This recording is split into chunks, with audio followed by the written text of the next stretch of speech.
बता तो रहे थे कि उस नए घर में इलेक्ट्रिसिटी का बहुत काम है, अच्छे पैसे कमाए जा सकते हैं।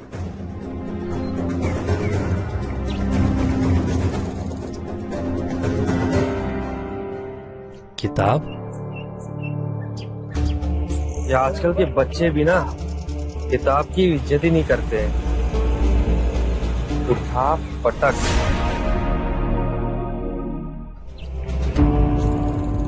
लगता है इस किताब में कुश्ती के दांव पेच तो नहीं लिखे हैं।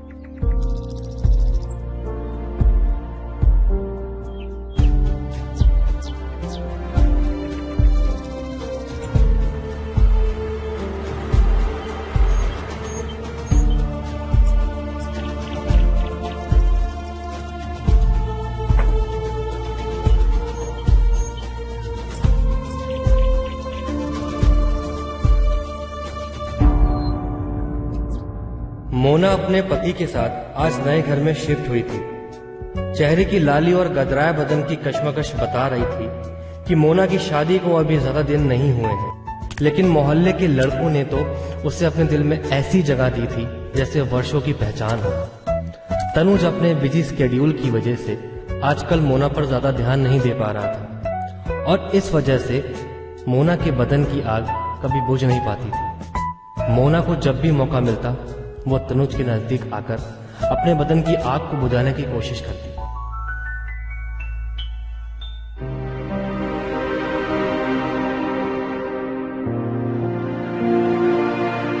सोने दो ना।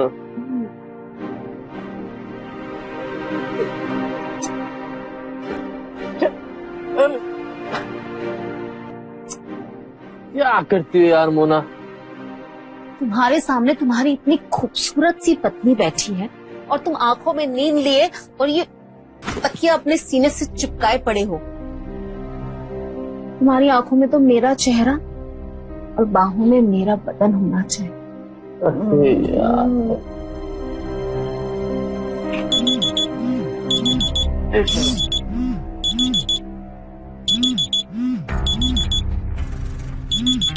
आठ बज गए। शिट, 10 बजे में एक जरूरी मीटिंग है। अरे पर आज तो संडे है ना, आज कहाँ जा रहे हो? संडे होगा तुम्हारा, मेरा नहीं। ये जो ऐशोराम वाली जिंदगी है ना, इसके लिए 24/7 काम करना पड़ता है।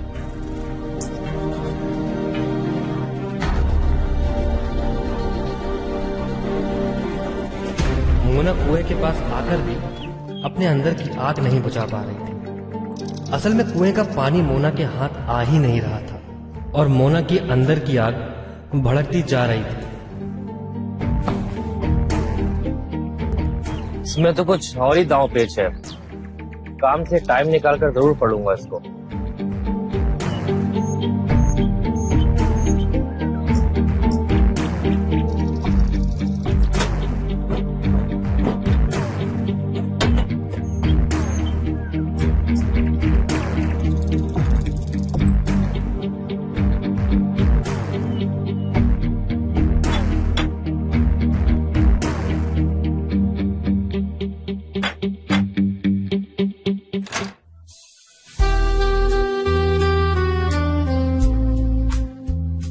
मोना के चेहरे की लाली और बदन की कश्मकश बता रही थी कि मोना की शादी को अभी ज्यादा दिन नहीं हुए हैं।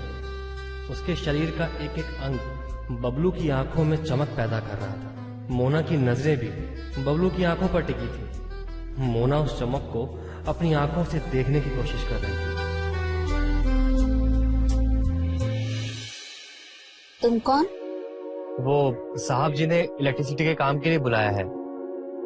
अच्छा, तो तुम हो बबलू बिजली वाले? जी। आओ बताती हूँ। बहुत काम है इलेक्ट्रिसिटी का, किचन, बेडरूम, हर जगह वायरिंग का प्रॉब्लम है। आ जाओ।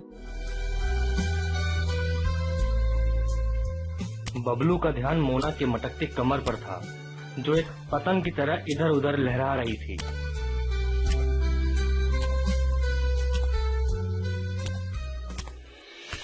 आओ, सबसे पहले ना यहाँ की वायरिंग ठीक कर दो।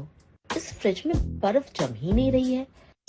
गर्मी में परेशान हो गई हूँ मैं बिना बर्फ के। आप परेशान मत होइए मैम साहब, आपकी परेशानी हल करने के लिए तो ये बबलू बिजली वाला है ना? ठीक है, तो तुम काम खत्म करो, हम बाहर से आते हैं। जी।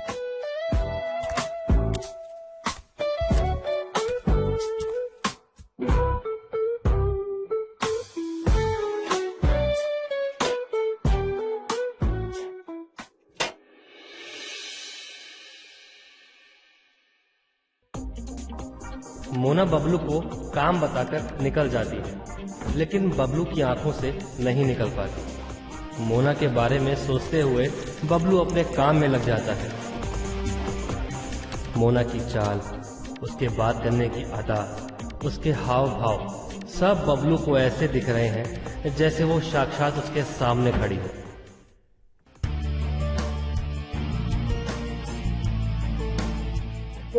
ठीक हो गया? अरे मैडम, बबलू बिजली वाले के हाथ में ना जादू है, जादू। आइस नहीं जम रही थी ना, जम गई। अब दिखाता हूं, रुकी।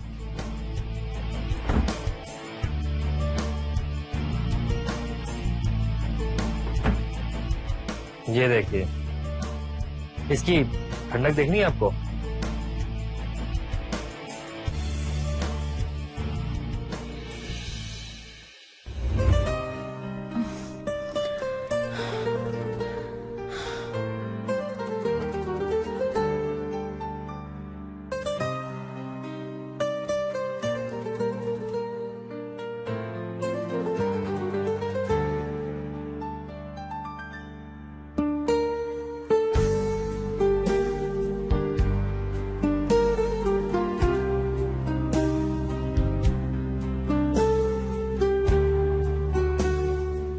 सच में तुम्हारे हाथ में तो जादू है, जादू।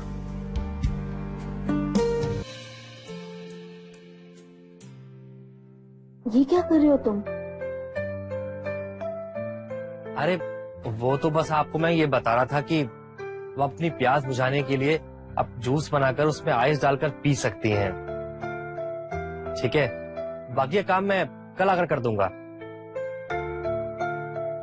चलता हूं, ये लीजिए।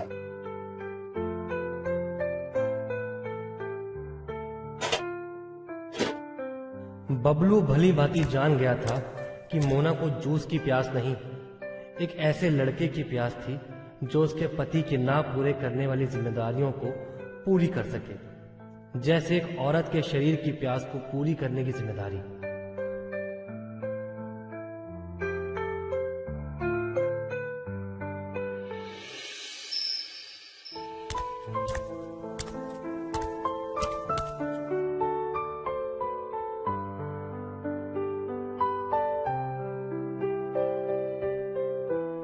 जब देखो काम काम काम। कभी इन फाइल्स को छोड़ के अपनी पत्नी को पढ़ने की कोशिश की है?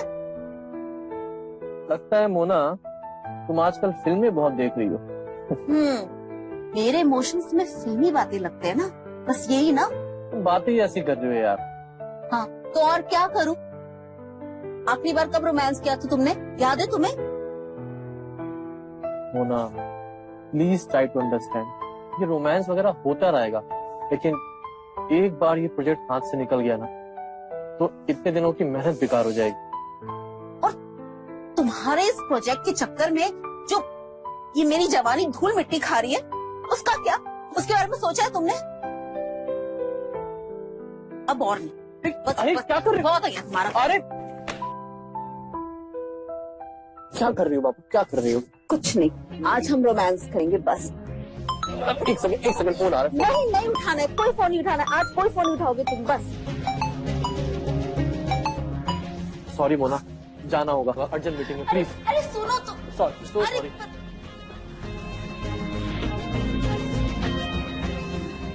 तनुज के इस इनकार ने मोना के अंदर की आग को भड़काने का काम किया था। मोना ऑफिस में पड़े उस फाइल की तरह थी जिस पर साइन करने के लिए तनुज के पास कलम तो थी, लेकिन स्याही नहीं। मोना तड़प रही थी और उसकी तड़प उसके चेहरे पर साफ दिखाई दे रही थी। अब जो सामने आता, मोना अपने अंदर की आग में उसे समेटने को तैयार बैठी थी।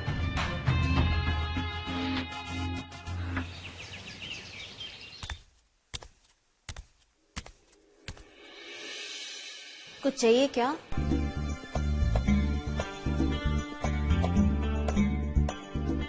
मोना के इन शब्दों में एक आमंत्रण छुपा था, जिसे बबलू समझ तो रहा था, लेकिन पहल नहीं करना चाहता था।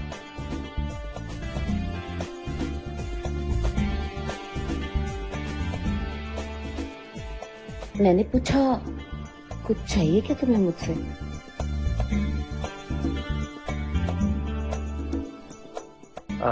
जी, वो स्क्रू ड्राइवर और एक गिलास पानी।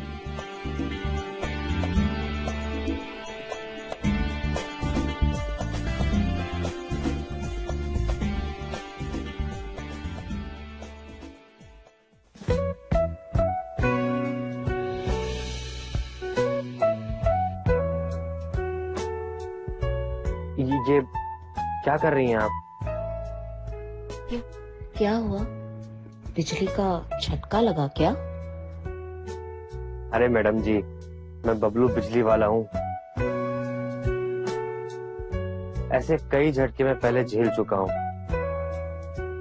अब तो लगता है कि मेरी बॉडी से करंट निकल रहा है। तो इस करंट को मेरे अंदर उतार दो ना बबलू।